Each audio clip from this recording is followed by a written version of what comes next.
Assalamualaikum warahmatullahi wabarakatuh. Selamat pagi, selamat siang, selamat sore, dan selamat malam dimanapun para penonton berada. Jadi di sini saya mewakili kelompok 8 pada kelas TI 2024C akan mensimulasikan bagaimana deadlock itu terjadi pada suatu proses. Jadi sebelum saya memulai, perkenalkan nama saya Madinanda Nadifanda Tagiri. Saya mewakili dua rekan saya yaitu yang bernama Ananda Wisnu Nur Hidayat dengan tiga digit NIM terakhir yaitu 096 dan saya lagi satu yang bernama Muhammad Farizal Yudhistira dengan tiga digit terakhir yaitu 103. Jadi langsung saja bagaimana kita mensimulasikan proses deadlock itu terjadi. Kita pertama-tama kita melakukan compile terhadap program yang akan kita jalankan. Jadi kita sini memasuki menu compiler di sini yang dimana nanti program yang telah kita buat akan dimasukkan ke dalam blok kuning ini yang bernama program source input. Lalu programnya di sini saya udah buat programnya itu sini program A1. Program A1 kita copy paste aja ke sini. Oke, di sini program berhasil dimasukkan ke dalam input sini. Selanjutnya kita akan melakukan compile terhadap program ini yang dimana kita masuk ke dalam menu compile lalu kita compile. Nah, di sini program telah berhasil di compile. Selanjutnya yaitu kita memuat program ini ke dalam memori melalui menu load in memory. So ya, oke, code successfully loaded in memory. Lalu selanjutnya kita akan memasukkan tiga program lagi. Langsung saja kembali lagi ke menu compiler. Lalu di sini kita mengganti saja angka-angkanya dari satu menjadi 2, 1 menjadi 2, dan di sini 2 menjadi 3. Oke, sini sudah berhasil kita ubah, langsung aja kita compile. Oke, di sini program berhasil di-compile. Langsung saja kita load in memory. Oke, code successfully loaded in memory. Lalu selanjutnya yaitu untuk program yang ketiga. Program yang ketiga mengganti 2 menjadi 3, 2 menjadi 3, dan 3 menjadi 4. Selanjutnya kita compile. Oke, program berhasil di-compile, langsung aja kita load in memory. Ini code successfully load in memory. Lalu untuk program yang terakhir. 3 menjadi 4, 3 menjadi 4, 4 menjadi 1. Compile, file, berhasil. Lalu langsung saja kita load in memory. Oke, sudah berhasil. Di sini pada program list, semua program telah kita input akan masuk ke dalam program di sini A1, A2, A3, dan A. Lalu selanjutnya kita akan mensimulasikan bagaimana proses deadlock itu terjadi. Lalu pertama-tama kita akan masuk ke dalam menu OS0 dari sini. So, OS0, screen aja. Yang screen. Sini. Lalu pada sini, pada menu OS0 ini kita akan mengubah schedulernya yang awalnya di set menjadi first come first serve, kita ubah menjadi round robin. Dengan mengubah ticksnya menjadi 10, 10 lalu kita ini CPU speednya kita ubah jadi fast. Oke, sudah berhasil. Lalu selanjutnya kita masuk ke menu views, kita masuk ke view resources. Oke, di sini system resources, window system resources telah berhasil kita muat. Lalu selanjutnya kita sini kita memasukkan program yang ada pada program list ini pada masukkan kepada ini ke menu ready processes. Soalnya satu kita create new process, maka dia akan masuk ke dalam menu ready processes, ready queue, selanjutnya yaitu A2, selanjutnya yaitu A3, dan yang terakhir yaitu A4. Oke, karena semua program yang telah kita buat telah masuk ke dalam ready queue, langsung saja kita lihat bagaimana deadlock itu terjadi.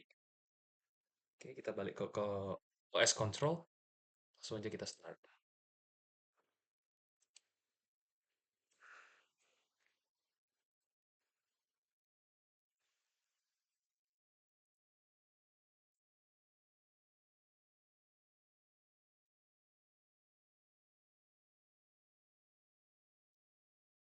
merah, merah, merah. Dan di sini kita diberikan warning yang dimana proses deadlock is detected. Yang dimana proses deadlock itu terdeteksi oleh program. Jadi beginilah bagaimana proses deadlock itu terjadi.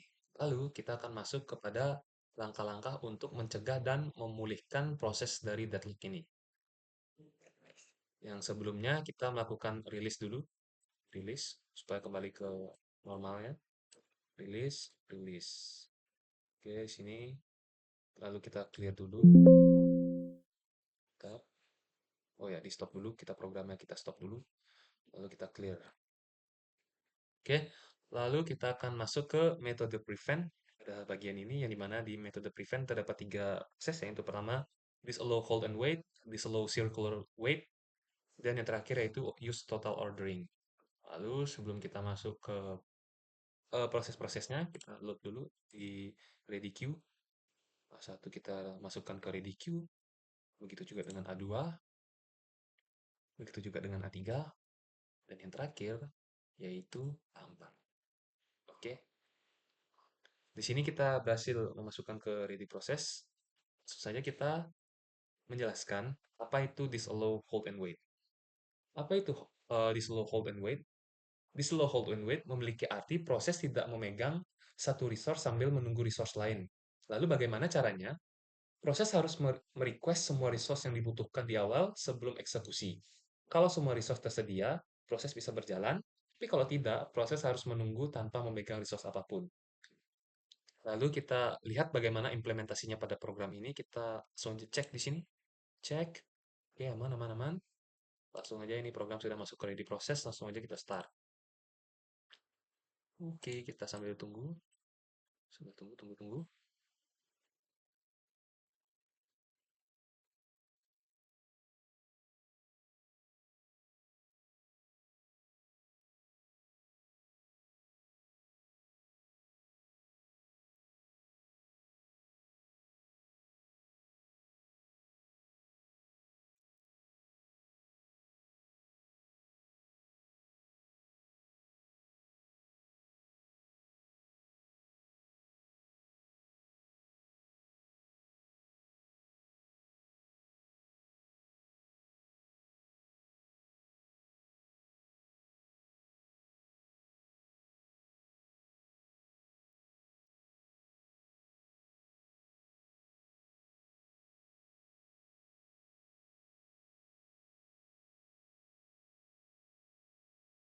Di sini kita tidak melihat indikasi dari proses deadlock itu terjadi. Oke, berarti dengan menggunakan proses di slow hold and wait, kita dapat mencegah terjadinya proses deadlock itu terjadi. Oke, karena tidak ada indikasi dari deadlock itu terjadi, maka kita langsung aja stop prosesnya. Lalu kita masuk ke dalam uh, penjelasan proses yang kedua yaitu di slow circular wait. Sebelum kita masuk, kita clear dulu di sini prosesnya pada ready queue-nya. Oke, sudah kita load dulu. Load A1, A2, A3, dan juga A4. Oke, sudah. Sengaja kita masuk yang sini. Lalu, apa sih itu di slow circular wait? Di slow circular wait memiliki prinsip yang dimana mencegah terjadinya antrian melingkar antar proses yang saling menunggu. Lalu bagaimana caranya? Resource diberi urutan prioritas atau nomor, yang dimana proses hanya boleh merequest resource dengan urutan yang lebih tinggi dari yang sudah dipegang. Dengan cara ini, lingkaran saling tunggu tidak bisa terbentuk. Lalu bagaimana implementasinya? Langsung aja kita sudah cek di sini, aman. Langsung aja kita start.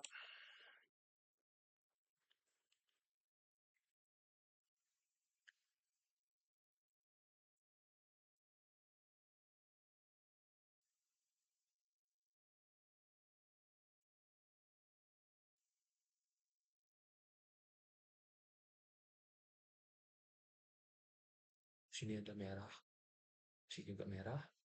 Biasanya merah-merah ini akan mengindikasikan proses deadlock itu terjadi. Dan ya, betul proses deadlock itu terjadi. Lalu apakah ada upaya pencegahannya? Sepertinya tidak. Oke, di sini program mengindikasikan bahwa proses deadlock itu terdeteksi. Pada proses di slow circular wait ini, kita dapat menemukan bahwa deadlock itu terdeteksi. Selanjutnya kita stop dan lanjut ke proses selanjutnya. Kita rilis dulu. Rilis, rilis, dan rilis. Di sini kita ready prosesnya, kita clear dulu. Lalu kita akan masuk ke proses yang terakhir pada metode prevent, yaitu yang bernama use total ordering. Oke, sebelum kita masuk ke penjelasannya, kita masuk lagi seperti biasa dari program list ke ready queue-nya. Masuk, A2 masuk, A3 masuk, A4 masuk. Oke, sudah masuk semuanya. Di sini juga sudah ke kondisi available. Lalu apa sih itu use total ordering? Metode ketiga yang bernama use total ordering hampir sama dengan metode sebelumnya yang bernama disallow circular wait. Yang dimana semua resource diberi nomor. Yang dimana proses pada metode use total ordering ini, proses harus request resource sesuai urutan nomor. Kalau sudah pegang resource nomor 2, dia hanya boleh request ke resource yang bernomor 3 atau lebih. Ya sama-sama memiliki tujuan untuk mencegah terjadinya deadlock karena antrian yang membingungkan. Oke, langsung aja kita start. Di sini kita sudah cek metode proses use total ordering. Langsung aja kita start.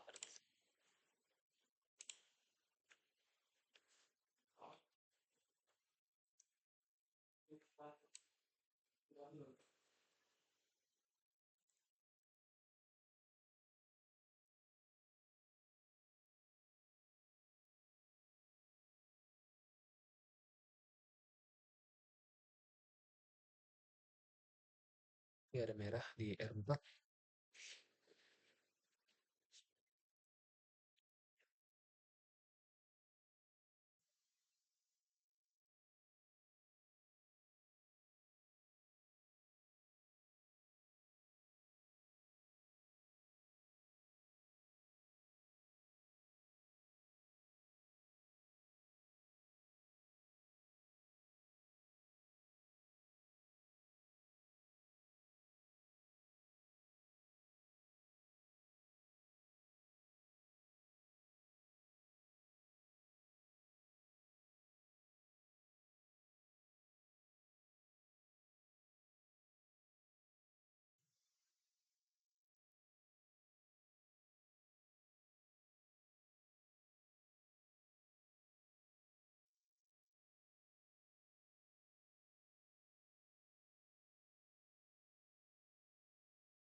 Oke,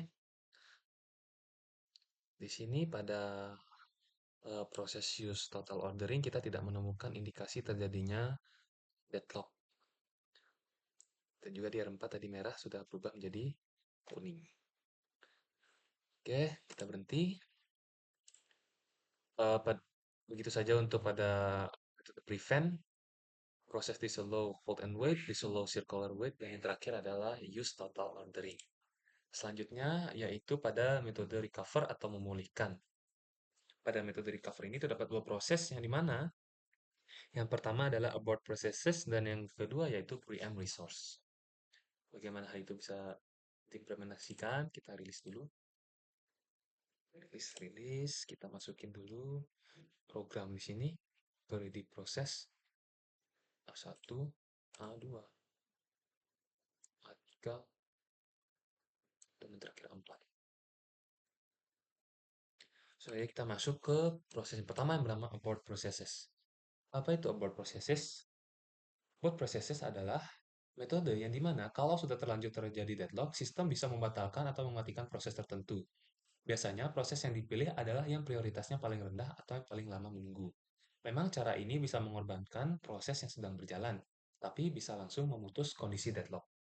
Bagaimana implementasinya? Kita langsung aja cek di sini, abort processes kita cek. Oke, sudah dicek, aman di sini, langsung aja kita start.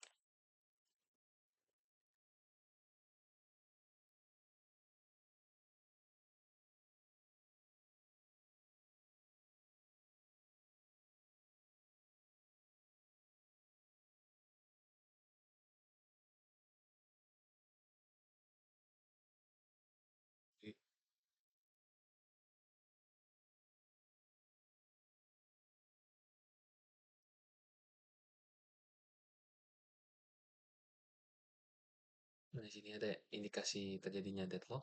Lalu kita tunggu saja.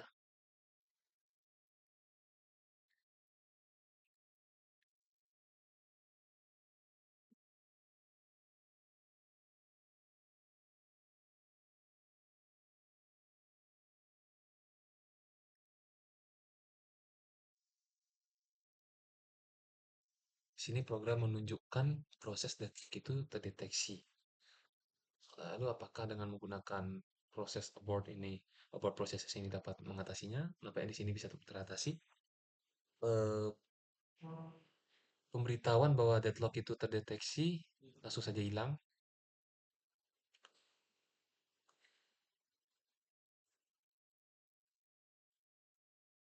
dan ya deadlock pun bisa teratasi. Langsung aja kita stop. Oke, kita masuk ke metode yang terakhir. Kita rilis dulu. Rilis, kita masuk sini A1, A2, A3, dan A4. Oke, sini kita masuk ke metode metode proses terakhir pada recover, yaitu yang bernama preempt resource. Preempt resource itu memiliki arti bahwa sistem bisa mengambil paksa resource dari proses yang sedang menggunakannya, lalu diberikan ke proses lain yang lebih prioritas. Contohnya, kalau proses A membutuhkan printer, tapi sedang dipakai oleh proses B, sistem bisa mengambil paksa printer dari proses B dan memberikannya ke proses A. Kelebihan dari metode preempt resource ini adalah deadlock ya bisa segera teratasi, namun kekurangannya adalah proses yang kehilangan resource bisa terganggu. Lalu bagaimana implementasinya pada aplikasi OS simulator ini? Langsung saja, sini kita sudah cek pada preempt resource. Setelah dicek, langsung aja kita start.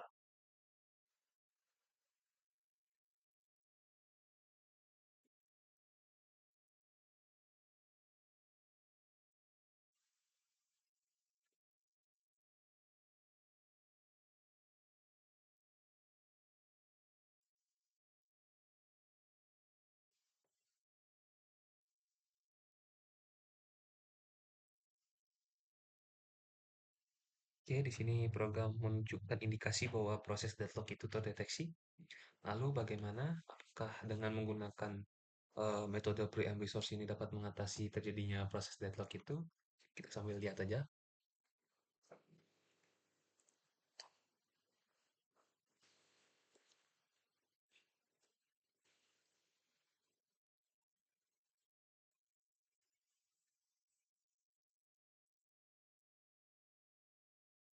Oke, nampaknya dengan menggunakan preamp resource pun kita dapat mengatasi terjadinya proses deadlock yang terdeteksi.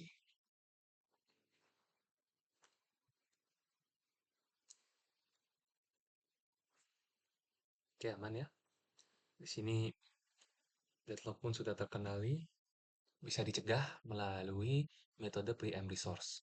So, jadi kita stop. Di sini kita rilis saja. Lalu di sini kita juga dapat em, untuk tidak menampilkan bahwa deadlock itu terjadi dengan menggunakan metode do not detect ini. Maka dengan menggunakan do not detect ini, yang tadi pada program itu proses deadlock itu terdeteksi dengan menggunakan ini, em, apa namanya notifikasi pun tidak muncul, namun deadlock pun tetap terjadi. Oke, begitu saja eh, penyampaian materi dari saya. Apabila terdapat kekurangan di dalam penyampaiannya maupun kata, saya memohon maaf sebesar-besarnya atas perhatian dari para penonton. Saya mengucapkan banyak-banyak terima kasih. Wassalamualaikum warahmatullahi wabarakatuh.